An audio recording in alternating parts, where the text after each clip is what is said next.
대공황의 발생 원인을 결정하는 전문 물리학권 윤정주라고 합니다.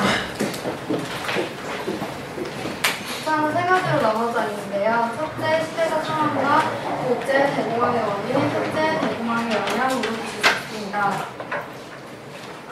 1920년 미국에서는 1차 세계 대전으로 인해서 막대한 세계 재정을 축적하고 지속적 국제 수지로 인해 흑자를 이루게 됩니다. 그래서 대외적으로 강력한 우위를 구축하게 되고 동시에 억압된 주택 경기, 소비재, 산업, 금융, 각종 전자제품, 자동차 등의 대중적인 보급으로 인해서 경제뿐만 아니라 미국인의 생활 양식 전반이 근본적으로 변화하게 됩니다.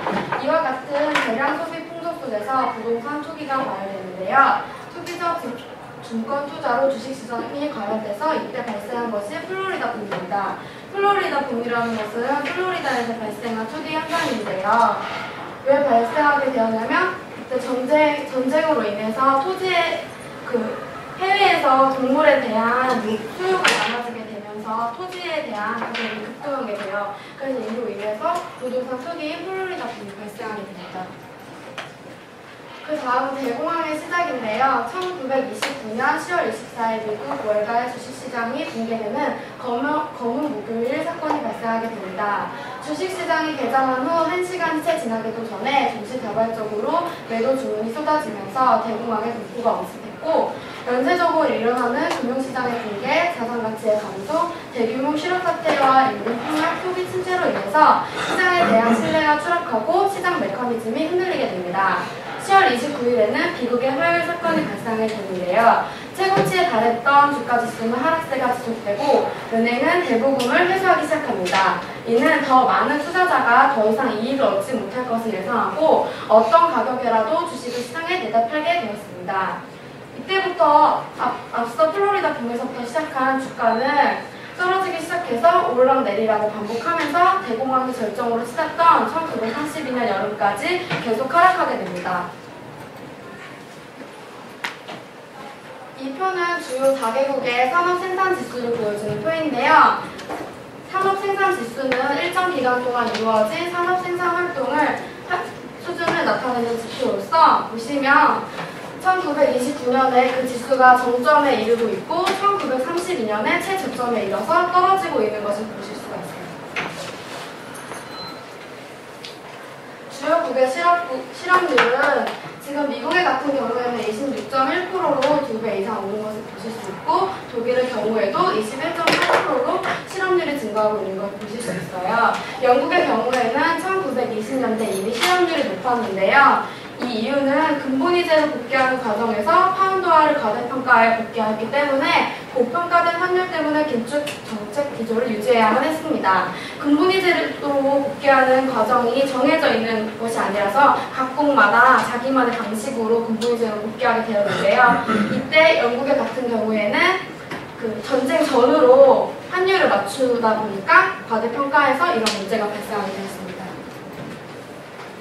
1931년 세계 경제는 1931년 초 세계 선진공업국에서 강하게 대두된 경기 낙관론입니다.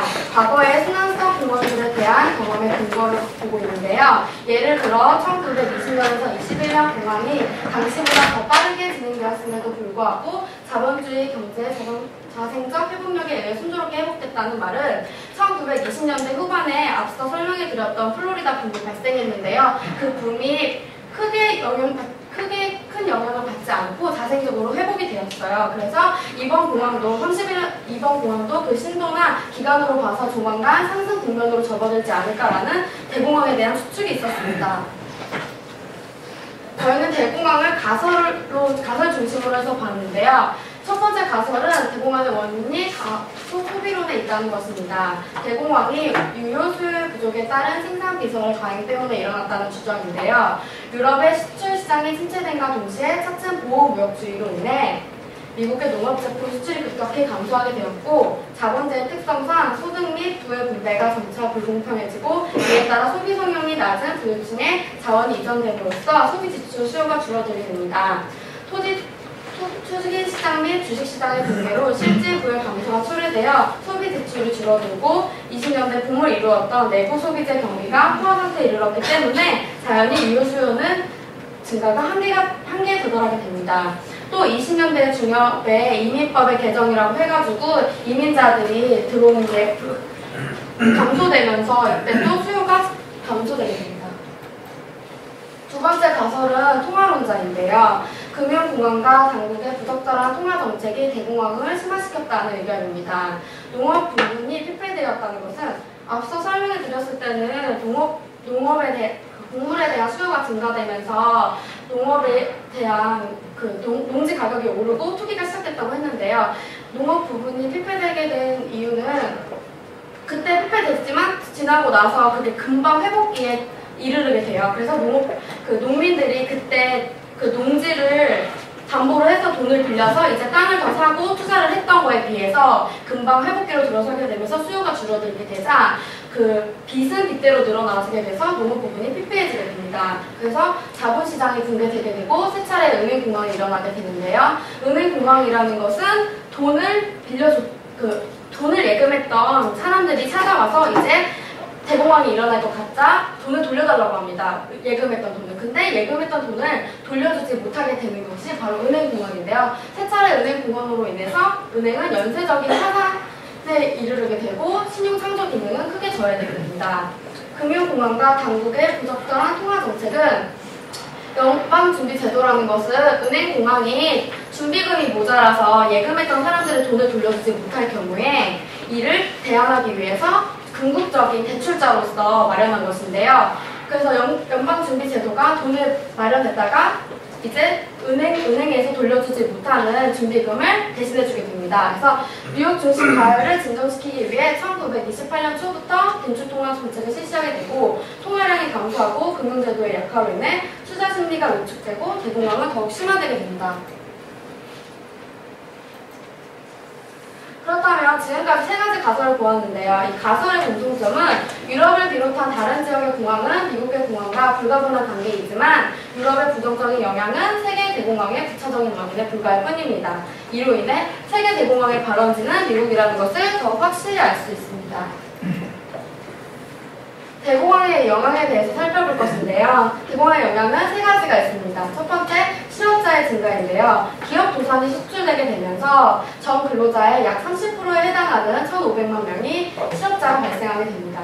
경제적 연쇄로 각 부문에서 재고의 격증, 재반 물가의 폭락, 생산의 축소, 경제활동의 마비 등을 야기시키게 되고요. 둘째는 저소비 추세입니다.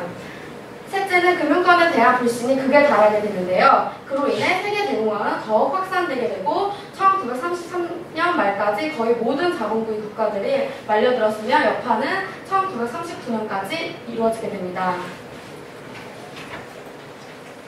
대공황에 대해서 문학적인 반응은 어떤지 살펴보았는데요. 존 도스 페토스라는 미합 중국의 책을 보시면 대공황이 파국에 도달하게 되는 미국 사회를 신랄하게 비판하고 있습니다. 그러면서 대공황의 원인을 제공한 자본가와 기득권의 세력을 노동자에 대한 비인간적인 처우와 착취를 효과적으로 이 책에서 고발하고 있습니다. 경제적 방임주의의 종결입니다. 미국의 방임주의 사상으로 인해서 경제적 모순, 구매력 감소, 기업들의 도산 등이 일어나면서 대공황이 발생하였는데요. 이 대공황으로 인해서 깨닫게 된 것이 1930년대에 자유방임주의를 포기하게 됩니다. 공황기의 연방정부는 경제활동에 대한 절대적 영향력과 통제정책을 펼치는 정부의 역할을 확대하게 됩니다.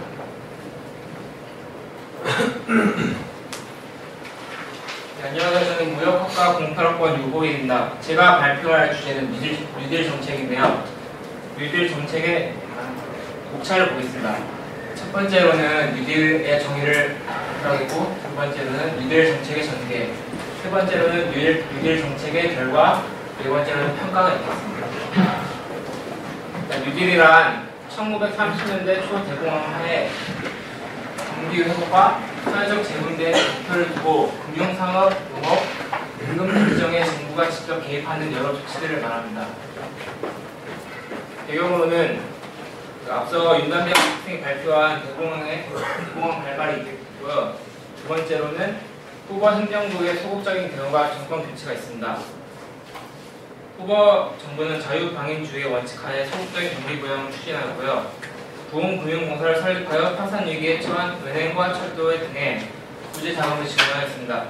연방토지은행 등을 만들어 주택과 토지 매입의 총수요를 증대를 도모하였으나 이러한 정책들은 균형 재정에 대한 직접과 부호 사업에 대한 대다수의 보수주의자들의 반대로 큰 성과를 거두지 못하였습니다. 이러한 소극적인 대응은 1932년 기업 파산 등으로 경제 상황을 더 악화시켰고 민심 이반을 초래하였습니다. 결국 1932년 대선에서 온건한 진보주의 성향의 프랭클린 루즈벨트 뉴욕 주지사가 압승하며 정권이 민주당으로 교체되었습니다. 이때 루즈벨트 대통령의 공제공황과의 전쟁을 선포하면서 하였던 말입니다. 나는 확고한 나의 신념을 밝히려 한다. 우리가 두려워해야 할 것은 두려움 그 자체이다. 즉 후퇴물을 전진으로 전하는 데 필요한 노력을 무력하게 만드는 운명의 까닭물을 정당하지 않는 두려움이 바로 그것입니다. 처음에 뉴딜 정책은 하나의 정치 구호로 막연하게 제시되었습니다.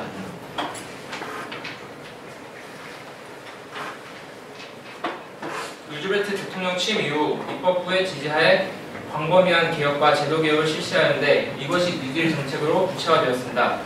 특히 1933년 3월 긴급은행법을 통과되기로 약 100일에 걸쳐 미국 의회와 대통령 간의 긴밀한 협조 관계를 형성하였습니다. 뉴딜 정책은 3R로 대표되는 일관성 있는 방향성을 추구하였습니다. 구호는 대공황으로 인한 대량 실업을 부지하며 인생고 해결을 노력하였고, 회복은 대공황 이전의 소득 수준과 산업 질서 회복을 노력하였습니다. 개혁은 사회적 불균형과 시장 시스템의 모순을 시정을 목표로 추구하였습니다. 뉴딜 정책은 정책의 주요 특징에 따라 다음 두 단계로 구분됩니다. 1차 뉴딜은 구매력을 증진케 하고 생산과 소비의 균형을 유지케 하면서 경기를 회복시키려는 정책이고, 제2차 뉴딜은 자유방임주의의 결함이 있음을 인정하여 보다 적극적인 정책을 추진하는 것이었습니다. 다음으로는 1차 뉴딜의 법 개정이 있겠습니다.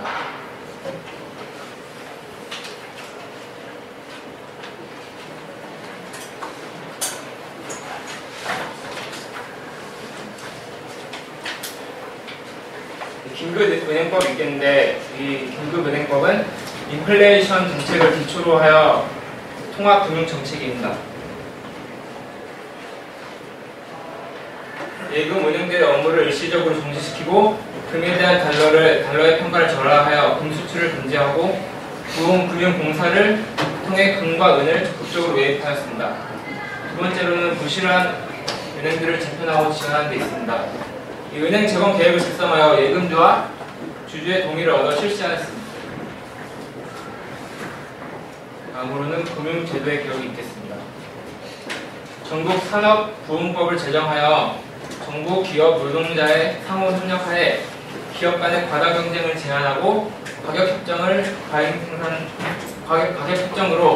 과잉 생산을 억제하여 상품의 가격 하락을 방지하며 노동자의 단체 교섭권을 인정하고 기업의 대통령에 의한 임가된 근로시간, 최저임금, 기타 고용 조건에 동의하도록 강제되었습니다. 임금 인상과 노동시간 단축을 통해 임금소득을 증대시키는 한편 공공사업을 추진하여 실업자를 감소시켜 공황을 추스리는 데 이바지하였습니다. 다음으로는 노동조합법 제정이 있겠습니다. 정부가 생산량을 제한하여 농산물 가격을 지지한다는 것이 목표였습니다.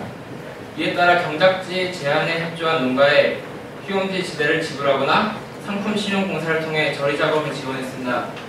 그 결과 루즈벨트 첫 임기 동안 농산물 가격이 50%나 올랐고, 대규모 농가의 이 조치를 이 대규모 농가는 이 조치에 혜택을 크게 받았습니다. 임금 노동을 고용하는 자영농지의 규모도 커졌고 노동시장의 구조가 변화하는 수학기 노동 공급도 쉬워지고 대규모 생산 방식과 함께 기계가 도입되는 전기가 마련되는 측면도 있습니다. 하지만 소작농은 큰 피해를 입었는데요. 이 조치가 경작지를 제한했기 때문에 소작농은 농지에서 추출되었습니다. 땅을 잃은 소작농은 임금 노동자가 되어 다시 도시 농장을 압박하였습니다. 실업자 구제 정책으로는 긴급구제법을 제정하였습니다. 1933년 5월에 긴급구제법을 제정하여 연방긴급구제국을 설립하여 지방 공공단체의 구제기관에 교부금을 지급하고 이들 기관을 통해 실업가계, 빈곤가계 등에 대해 현금, 현물을 지급하는 직접 구제 방식을 하였고 빈농, 이주민, 학생 등의 의식주를 제공하였고 아르바이트, 알선 등 특별구제와 도로공사, 공제작업 등 구제사업을 실시하였습니다. 다음은 은행법과 증권거래법 재개정이 있겠습니다. 상업은행의 방만한 경향을 규제하기 위해 은행법을 제정하였고 증권거래소법을 개정하여 증권시장으로 자금 유입 및 부동산 저당 대출을 규제하였습니다. 은행공항의 파급 확대를 막기 위한 예금보험기업을 설립하였습니다. 단순한 실업수당 지급에서 벗어나 공공사업촉진청을 중심으로 일자리 창출을 위한 빌딩, 도로, 공항, 학교를 건설하였습니다. WPA 정책으로 테네시 강 유역 개발 공사를 설립하여 테네시 강 유역에 26개 이상의 대형댐을 건설하였습니다. 그 외에 17세에서 18세까지의 젊은이들을 고용하여 산림공업에서 골목, 화재 진압, 캠프장 및 화재 감시소 건립 등을 추진하였고 연극사업계획, 연방예술사업계획 등을 통해 배우, 화가, 음악가, 저술가들을 고용하여 각종 공연과 창작 지원 등 문화사업을 추진하였습니다. 1차 뉴딜 정책에는 위기와 정책 노선 변경이 있었습니다. 초기의 뉴딜 정책은 노동자 및 농민 문제를 크게 개선하였으나 1933년 초반에는 뉴딜 정책에 대한 기대감으로 산업 생산, 임금 등의 큰 폭으로 상승하였으나 점차 회복세가 둔화되면서 산업 부분 회복 지원으로 보수 진영의 불만이 촉발하였습니다. 1933년 이후 기업인들을 중심으로 보수 세력이 이탈하기 시작하면서 뉴딜은 반기업적 사회주의적 정책이라는 색깔로는 봉쇄하였습니다. 자유경제체제에 반하여 국가가 과도하게 개입하고 노조의 권한을 지나치게 확대하여 기업 이익을 침해한다고 비판하였습니다. 당국의 평가 절하로 연방 채권 소유자들의 적정 보상을 받을 수 없게 된 것도 주요 배경으로 작용하였습니다. 연방대법원은 경제활동에 대한 국가의 부당한 간섭을 이유로 10개의 뉴딜 관련 법률에 대해 위헌 판결을 선고하였습니다. 1935년에는 뉴딜의 핵심 법률이라고 할 수 있는 국가산업부흥법을 위헌으로 판결하였고 1936년에는 농업조업법을 위헌으로 판결한 데 이어 퇴임철도 노동자 연금지급법, 뉴욕 최저임금제법을 연이어 위헌 판결하였습니다. 위헌 사유로는 입법부에 대한 행정부의 우월적 지위를 부여하였고 상법 분립을 위반하고 연방 정부와 주정부의 권한을 침해하였다는 것도 있습니다.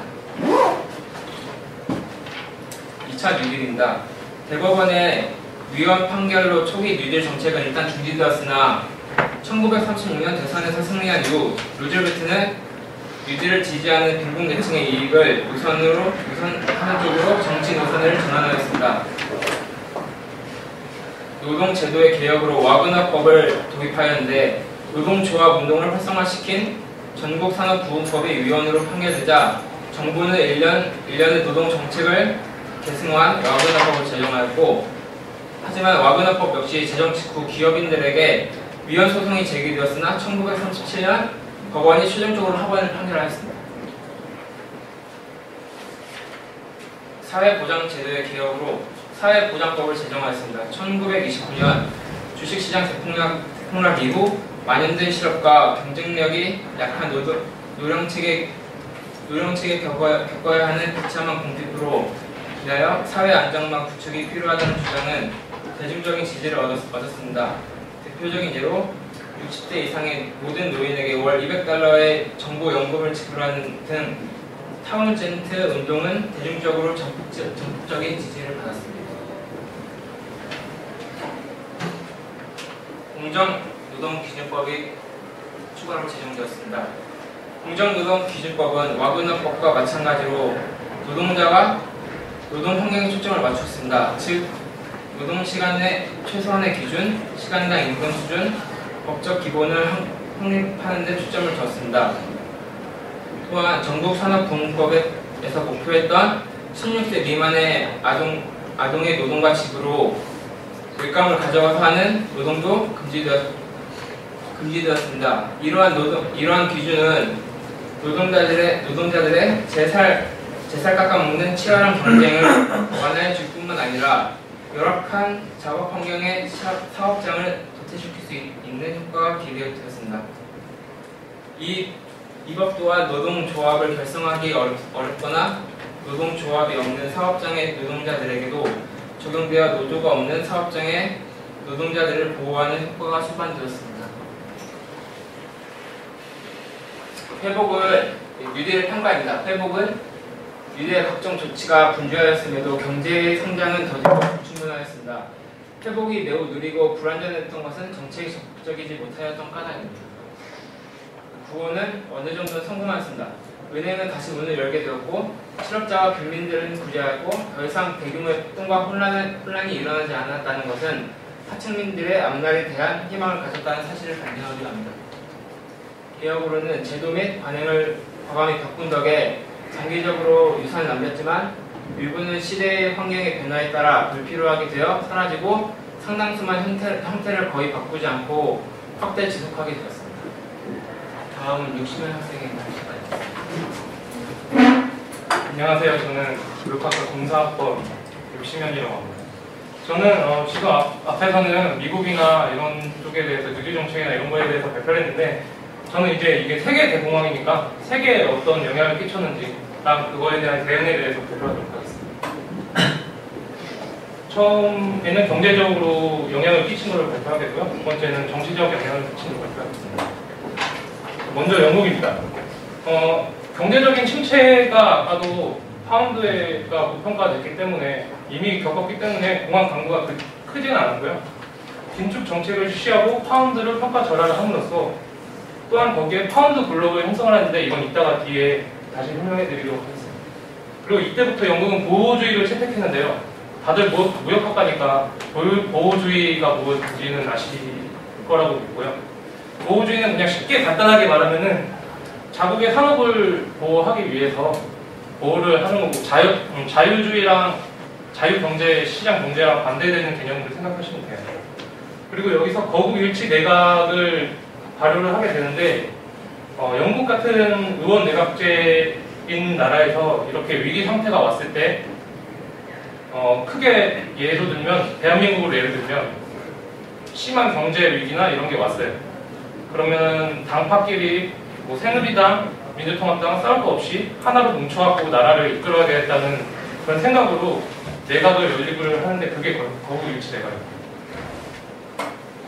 다음은 프랑스인데요. 프랑스는 아시는지 모르겠지만 농업의 강대국이에요. 농업이 거의 포도주도 유명하고 많이 유명해서 대공황의 전파가 아주 늦어지게 되는데 이때는 프랑스가 근본위 정책을 계속 고수를 하기 때문에 여기도 보유고 세계 2위라고 나와 있지만 그냥 불황에는 거의 속수무책으로 당한 것 같아요. 프랑스는. 그리고 영국이 파운드를 평가 절하를 하는데 프랑스는 뒤늦게 하기 때문에 프랑이 힘을 잃게 됩니다.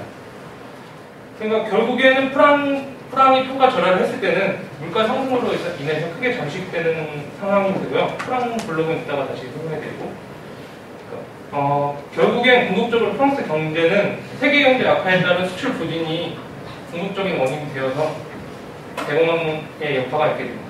이게 아까 설명했던 각국의 블록 때문인데요. 일단 달러 블록이 이쪽에 있고, 그다음 파운드 블록, 그다음 프랑 블록이 있어요. 이거는 여기서 지켜봐야 될 거는 프랑스랑 영국이 이 당시에는 식민지를 아주 많이 가지고 있었어요. 예를 들면 뭐 호주도 영국의 식민지였고, 그리고 프랑스 같은 경우는 아프리카, 그리고 중동 지역 등등의 식민지를 가지고 있었는데, 이 블록을 왜 형성을 하게 됐냐면 대공황이 오니까 경제가 악화되니까 결국 그냥 소위 말하는 식민지의 힘으로 버티고자 블록을 형성을 됐는데 크게 큰 실현을 거두지 못합니다. 다음은 독일인데요. 일단 독일은 대공황 전에 제1차 세계대전을 일으킨 그것 때문에 막대한 배상금이랑 전쟁 채무를 가진 채 대공황을 겪게 됩니다. 그러니까 그 전에도 대공황 이전에도 독일은 경제적으로 불안전한 재건, 뭐 높은 외자 의존도랑 지나치게 높은 소비, 수출 및 투자 부진 등등 많은 내부적인 문제를 안고 있었고요. 1928년에는 독일 경제의 근간이었던 내부재의 독립적 소비가 감소되고, 이로써 경제 성장이 둔화되고 외자재고도 감소되고 국제수지 약화되면서 독일이 큰 위기를 맞게 됩니다. 다음은 이제 앞에 세 나라랑은 완전히 대조를 이루는 대공황에서 가장 성공적인 대처를 했던 스웨덴인데요. 일단 스웨덴은 1차 세계대전에 참전하지 않았어요. 그 이유는 중립국으로 스웨덴, 스위스, 덴마크 등등 몇 개의 국은 아예 참전을 안 했고, 그로 인해서 제1차 세계대전에 대한 경제적 여파가 거의 없다고 생각하면 됩니다. 그 다음에 스웨덴은 건전통화 고전 확률에 대한 진영으로 근본이자를 복귀를 해요. 1922년에. 근데 근본이자를 복귀하면 근본이자의 문제점이라고 할 수 있는 점들 중에 하나가 그러니까 근본이자를 먼저 설명을 해야 되는. 근본이자는 뭐냐면 역사적으로 금이 지금 통화가 대표되는 통화가 달러잖아요. 옛날에는 그런 대표되는 통화가 없었어요. 대신 그걸 다 금으로써 해결을 했어요. 금, 은. 그래서 금이 가장 중요한 그러니까 나라에서 가장 중요한 척도를 나타내는 게 금이라고 생각해 줍니다. 그래서 근본이자를 일찍 이탈하고 행정적 통화 정책으로 경기를 회복하고 케인즈식 적자 재정 지출을 시행을 하는데, 이건 또 이게 뒤에 가면 또 나옵니다. 예, 다음은 터키랑 이집트인데 유럽은 아니고, 제가 자료를 많이 찾아봤는데 유럽에 거의 집중돼 있더라고요. 그래서 터키 자료는 찾기는 힘들었는데, 터키는 유럽을 모방하면서도 그 유럽의 강압에서 벗어나고자 함이 강했고요. 대신 터키는 전쟁 채무는 없고 오토만 제국 시절의 채무라고 터키 전 오토만 제국 시절의 채무만 가지고 있었고, 그래서 터키는 개혁을 많이 원했어요. 그래서 낡은 조세 체계를 철폐하고 수입 쿼터제를 도입을 하게 되는데, 수입 쿼터제가 뭐냐면 수입 관리 제도의 하나로서 프랑스에서 먼저 시작된 1931년 프랑스에서 처음 시작됐고, 그 다음에 유럽의 여러 나라에 급속히 파급되는데, 이 제도는 수입국이 독자적으로 할당 내용을 결정하는 지주할당과 수출 측이 서로 협의하여 결정하는 협정할당이 있는데, 수입 할당이 상대국의 보복적 할당을 받게 되기 쉬우므로 대체로 협정 할당으로 기울어지게 됩니다. 그러므로 쌍무주의 무역이 불가피한 거고요. 이렇게 수입 쿼터제를 도입을 하게 되고, 결국 터키도 공업화를 추구하게 되는데, 외국의 통제에서는 결국 벗어나기는 해요. 근데 수출액이 감소로 수입액도 감소돼서 경제는 여전히 어려운 상태로 지속됩니다. 다음은 터키랑 비슷하지만 좀 다른 이집트인데, 이집트는 면화 수출을 하는 국가로서 세계 시장에 그냥 수출만 하고 그냥 나머지 것들은 거의 의존적으로 받아들이는 수입을 하는 국가인데요. 이집트도 개혁을 하기 위해서 토지 조제 청구를 도입을 하게 되는데, 토지 조제 청구가 뭐냐면은 토지를 임대자산의 약 3분의 1로 고정을 시켜갖고 조세를 거두는 것들을 말합니다. 그리고 1931년 11월에 금 수출을 금지를 시켜요. 그리고 정부는 이때 700만 이집트 파운드 금을 매입을 합니다. 결국 이것도 근본이라는 소리죠. 그리고 이집트 통화 가치 유지를 위한 대신 디플레이션은 일어나지 않는데, 신기하게도 원래 금을 많이 매입을 하면 이런 대공황 상태에서는 디플레이션이 일어나야 되는데 이집트는 일어나지 않았다고 하고, 그 원인은 자세하게 나와 있질 않아요. 그냥 기타적인 상황으로 이렇게 알고 계실 거예요. 그럼 다음은 호주인데요. 제가 생각했을 때는 호주가 그냥 운이 좋은 것 같아요. 여기 보시면은 다 나와 있는데, 원래 호주는 다들 아시다시피 영국에서 이제 죄수들을 그럴 데가 없어서 개척한 데가 호주예요. 대공황 직전에 호주는 영국 은행들한테 막대한 채무를 지니고 있었는데 이걸 극복하기 위해서 밀 증산 캠페인을 벌이게 됩니다. 그렇지만 결국 밀 증산 캠페인은 약간의 성공과 약간의 실패? 그러니까 밀을 증산했지만 결국 밀 가격의 하락으로 인해서는 결국 실효성을 거두지 못하고요. 결국 그래서 호주도 파운드를 평가절하를 시켜요. 호주 파운드를. 근데 이게 웃긴 게 보통은 정부가 개입을 하거나 아니면 그런 식으로 해서 파운드를 평가절하를 하는데 호주 같은 경우는 아무도 개입하지 않았는데 평가절하가 저절로 발생하게 됩니다. 그래서 호주는 위기에 적절히 대응할 수 있도록 해주는 제도적 장치나 그에 관한 부담도 없는 상태에서 대공황으로 빨려 들어갔는데 그럼에도 불구하고 다른 대다수 나라들에 비해 위기에 훨씬 더 신속히 대응할 수 있었어요. 다음은 인도입니다. 인도는 호주랑은 다르게, 그러니까 똑같은 상황이긴 한데 다르게 더 악화가 되는데, 일단 인도도 영국의 식민지로서 경제정책이나 통화가 영국에 완전히 종속되어 있는 상태로 긴축정책과 늦은 보호관세, 여기도 역시 인도도 밀을 관련된 보호관세가 있고, 그리고 농민을 위협하는 가혹한 탄압정책을 펼치고요. 다른 식민지처럼 대공황이 탈식민지화를 촉진시키는데 이게 그 원인은 첫 번째 세계 원료 가격을 하락시켜서 식민지 지배의 매력을 떨어뜨리게 됩니다. 그리고 약 200만 명의 인도 군인들이 전쟁 동안에는 영국 통치하에 인도 군대에 복무를 했지만 거기서 근대적 무기를 다루는 방법을 배우고 전쟁이 끝나고 해산됐는데 이들 대부분이 농민 출신이고 인도 출신이기 때문에 이를 바탕으로 인도는 결국 독립전쟁을 일으켜서 영국으로부터 독립을 하게 됩니다. 이제는 라틴 아메리카 쪽을 보시게 되는데요. 처음은 브라질인데 브라질이랑 콜롬비아 같은 경우는 주로 수출하는 게 커피예요. 커피가 유명하기도 하고 브라질은 국가 간섭을 통해서 인력 커피를 수매하는 방식으로 커피 가격을 안정시키는데 아무래도 브라질은 다른 남미랑은 다르게 주권국가였기 때문에 자국의 통화 정책을 통제하기가 쉬웠어요. 그리고 결국 커피 무역을 바탕으로 공업에 투자를 하게 됩니다. 그리고 다음은 라틴 아메리카 콜롬비아. 브라질과 비슷하게 커피가 수출의 70%를 차지하지만 브라질과는 다르게 석유 자원을 보유했어요. 콜롬비아는. 석유 자원의 보유가 얼마나 큰 메리트인지는 중동 국가들을 보시면은 제가 여담으로 하나 얘기해드리면 제가 캐나다를 갔는데 사우디랑 이란 친구들을 만났어요. 근데 그 친구들은 정부로부터 한 달에 350만 원씩을 받더라고요. 소음자로. 그래서 굉장히 부러웠다는 여담을 하나 드립니다. 그리고 미국 석유 회사들의 관심을 가지면서 이것이 콜롬비아에 가지고 있던 파나마 판매에 도움이 되어서 2천만 달러를 받아서 역시 공업에 투자를 해서 극복을 하게 됩니다. 다음은 칠레랑 페루인데요. 이 두 나라는 광석과 석유를 수출하고 좀 아이러니하게 디플레이션 정책을 포기하고 재팽창 정책을 사용합니다. 근데 이것이 결국 인플레이션 정책으로 변질되고 결국은 두 나라당 결국은 자원을 광석을 통해서 회복은 하게 하는데 다른 앞에 봤던 나라들보다는 더디게 회복을 하게 됩니다. 다음은 아르헨티나인데요. 아르헨티나는 대대로 영국이랑 긴밀한 관계를 구축하는데 약간 상호 보완적인, 여기 누군지 다 아시죠? 신이에요, 신. 상호 보완적인 관계를 구축을 해요. 교수님도 혹시 아시죠? 네.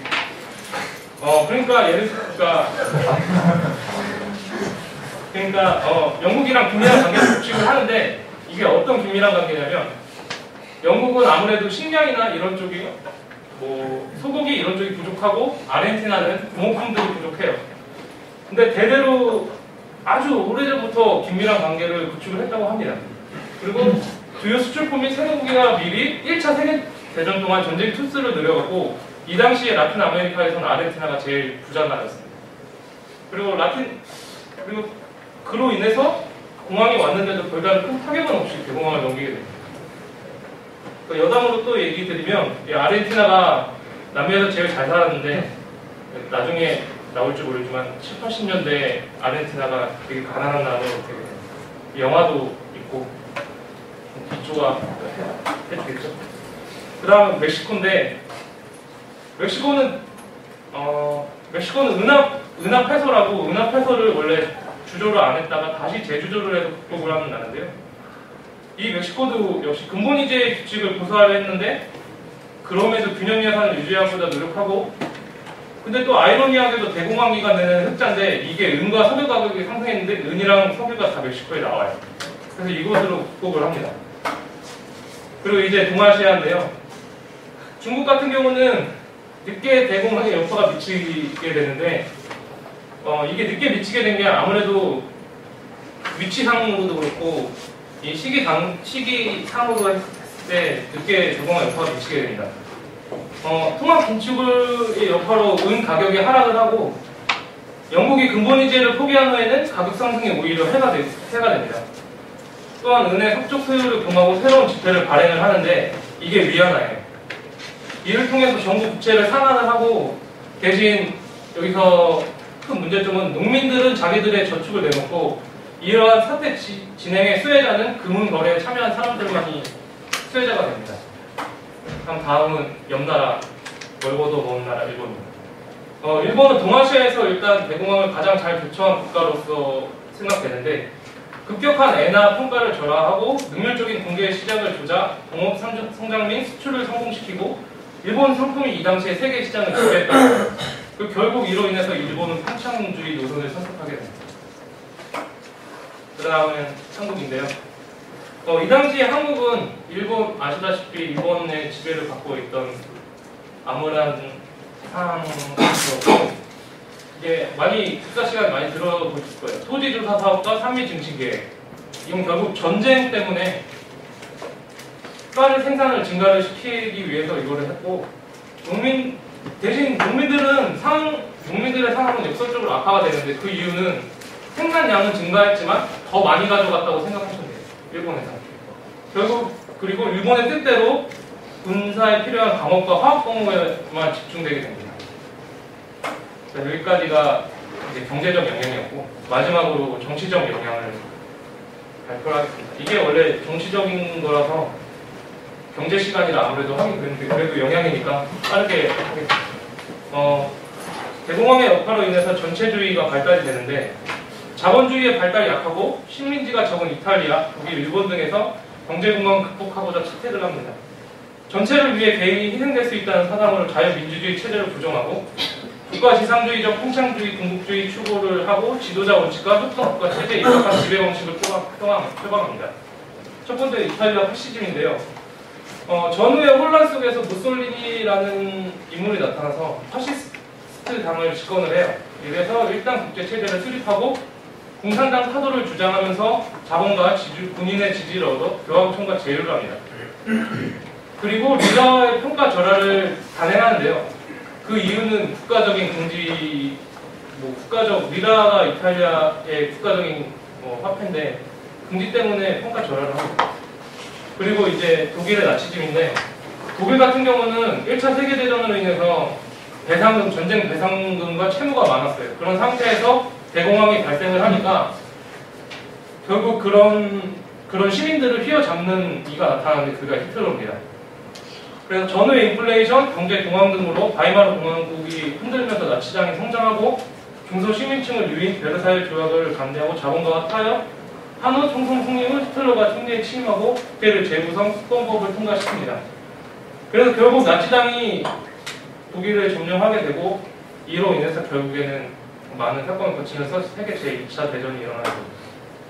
그 일본인데, 아까 일본이 잘 대처했다고 했는데, 팽창주의 노선을 택하면서 근본위제로 복귀를 하고, 엔화 평가 아까도 얘기했듯이 절하를 하고, 1930년대부터 군부 세력을 강화하기 시작해요. 그리고 군국주의를 강화하고 대동아 공영권을 주장하며 침략을 정당화시키면서 이제는 팽창주의 노선을 나가게 됩니다. 참고문헌은 여기 보시다시피 세계 대공황의 세계적 충격, 대공황 2.0, 미국 경제사 탐구, New Economic History of America, 대공황의 경제적 병행에 관한 연구, 대공황과 느리정책의 경제사적 의의에 관한 연구가 있습니다. 여기까지. 자, 질문. 그래서 기대 안 해도 될까요?